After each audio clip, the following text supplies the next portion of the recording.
भाई आप फिर एक बार सभी का स्वागत है और मैं प्रेम मेरा आपका सभी का स्वागत है प्रेम मैथ भाई प्रेम सर के यूट्यूब चैनल पर।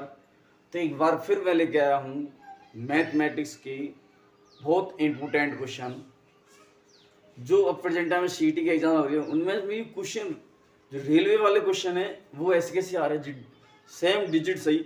अब ये 3 प्रश्न ऐसे हैं अभी तक की जो एग्जाम लगी 4 शिफ्टों में, इन 3 प्रश्नों में ये 2 प्रश्न ऐसे हैं जो रेलवे के अंदर पूछे गए प्रश्न हैं, जो रेलवे के अंदर भी आए हैं और अब सीईटी के एग्जाम में भी आए हैं।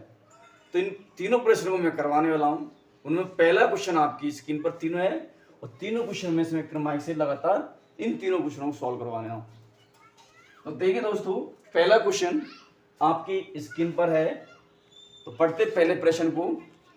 पहला प्रश्न क्या कह रहा है कि एक घन का कुल पृष्ठीय क्षेत्रफल, क्या दोस्तों, एक घन का कुल पृष्ठीय क्षेत्रफल संख्यात्मक मान उसके आयतन के बराबर है। किसके आयतन के बराबर है? घन के आयतन के बराबर है। तो उस घन का क्या निकालना बोलो दोस्तों अपन को? विकर्ण।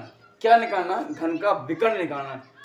यदि घन का विकर्ण निकालना है तो कैसे निकालेंगे? अब देखो, यहां से घन का विकर्ण निकालना तो कैसे निकालेंगे अपन?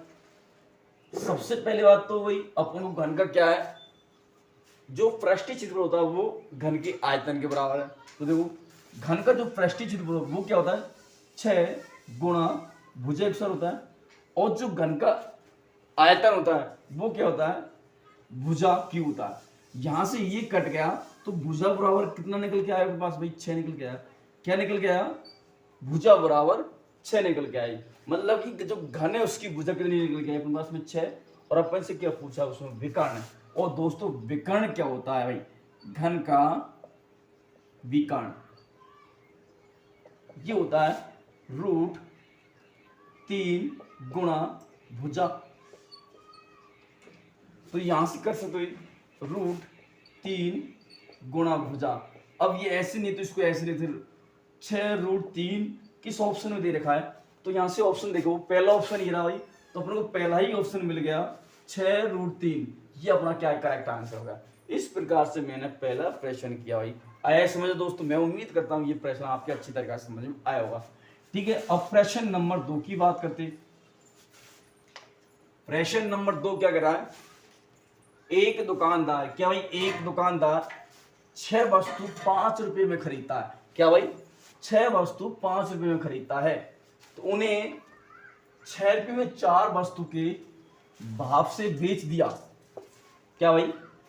6 रुपये में 6 वस्तु 5 रुपये में खरीदी और 6 रुपये में 4 वस्तु के भाव से उसने क्या किया? बेच दिया। तो अब बताइए उसका लाभ प्रतिशत याद करना है। क्या दोस्तों? लाभ प्रतिशत याद करना है। अपन को ऑप्शन दे रखा, एक 65%, दूसरा 20%, तीसरा 80% और चौथा 29%। इन चारों ऑप्शन में से कौन सा ऑप्शन करेक्ट होगा वही अपन सिलेक्ट करेंगे दोस्तों। देखते भाई, एक यहाँ पे क्या करा, वो पहली बार खरीदा भाई 6 वस्तु कितने रुपए में खरीदी? वो उसने 5 रुपये में। क्या भाई? 6 वस्तु 5 रुपये में खरीदी और फिर खेरा भाई 6 रुपये में 4 वस्तु। तो 4 वस्तु किसी रुपये भाई? 6 रुपये में उसने क्या भाई? बेची। ये तो क्या भाई? खरीदी उसके बाद भाई खरीद कर और ये बेचकर। तो यहां से देखो अपन डायरेक्ट करते हुए इसको मैंने इसके साथ गुणा किया, कितना भाई? कितना आया? 36 निकल गया। और इसको मैंने इसके साथ किया, कितना आया भाई? 20। मतलब कहने का अर्थ है भाई कि उसने कितने की खरीदी? 20 रुपए की खरीदी और कितने की बेची भाई उसने? 36 रुपए की। इसको ऐसे भी कर सकते हो, यहां से इसको क्या है 20 और ये क्या है 36। तो इसके हिसाब से कितने रुपए का लाभ हो उसको देखो, लाभ निकालना पड़ेगा। तो यहाँ लाभ निकले 20 रुपए की खरीदी, 36 की बेची, तो 16 रुपए का लाभ हुआ। कितने पर भाई? 20 रुपए पर। कितनी परसेंट भाई? 100 के लिए भाई। तो मैंने 20 का भाग इस पे दिया, कितने बार? 5 बार गया। 16 पिन जो कितना था? 80। तो ये क्या है भाई दोस्तों? 80% निकल के आया। क्या निकल गया? 80%। ये क्या भाई? ये मैंने खरीदी 20 रुपए में, बेची कितने में? 36 में। तो यहाँ से कितना आया भाई? इसको मैंने उल्टा कर दिया तो ये 80% निकल के आया। इस प्रकार से भाई मैंने ये किया भाई, या फिर ऐसे कर सकते हैं, मैंने इसके साथ किया और इसको इसके साथ किया, आया वही बात। तो कितना आंसर निकल गया अपना 80%। तो ऑप्शन भाई सी करेक्ट आंसर। क्या भाई ऑप्शन अपना सी करेक्ट हो जाएगा। इस प्रकार से इसको करना है। अगला प्रश्न 3 नंबर भाई, अगला प्रश्न नंबर 3 क्या है, यदि दो वर्गों के विकर्णों का लंबाई का अनुपात दे रखा अपन को ना 4:7 दे रखा, क्या दे रखा दोस्तों 4:7 हो, तो उनके क्षेत्रफल का अनुपात बताइए। सबसे पहले अपन को विकर्ण क्या होता है भाई, एक वर्ग के अंदर विकर्ण क्या होता है, तो विकर्ण दे रखा है अपन को और उनकी लंबाई दे रखी है अपन को ना भाई 4:7, 4:7 दे रखा है। तो यहां से विकर्ण निकालते, विकर्ण क्या होता है, रूट 2 भुजा होता है, क्या होता है 2 भुजा होता है, और इनका अनुपात देगा रूट 2 भुजा भाई।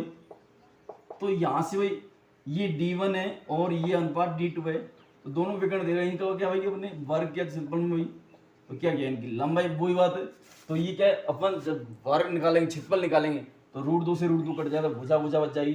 तो यहाँ से क्या निकलेगा 4 का रूट अनुपात 7 का रूट, मतलब 4 है, 4 का स्क्वायर कितना होता है 16 और 7 का कितना 49। तो ये ऑप्शन किससे मिल रहा है भाई, ये ऑप्शन नंबर बी भाई करेक्ट आंसर। तो ऑप्शन नंबर अपना बी करेक्ट आंसर आया। इस प्रकार से ये तीनों प्रश्न आपको करवाए। दूसरा प्रश्न में आपको थोड़ा कंफ्यूजन लग रहा होगा, लेकिन वो राइट आंसर कितना भाई 80% में राइट आंसर हो जाएगा। इसमें ऑप्शन नंबर बी और इसमें ऑप्शन नंबर सी करेक्ट भाई, और इसमें ऑप्शन नंबर ए करेक्ट हो गया। इस प्रकार से मैंने तीनों प्रश्न आपको बताए। तो दोस्तों आपको तीनों प्रश्न कैसे लगे कमेंट करके जरूर बताइए। मेरा समझाने का तरीका आपको पसंद है तो कमेंट जरूर बताइए।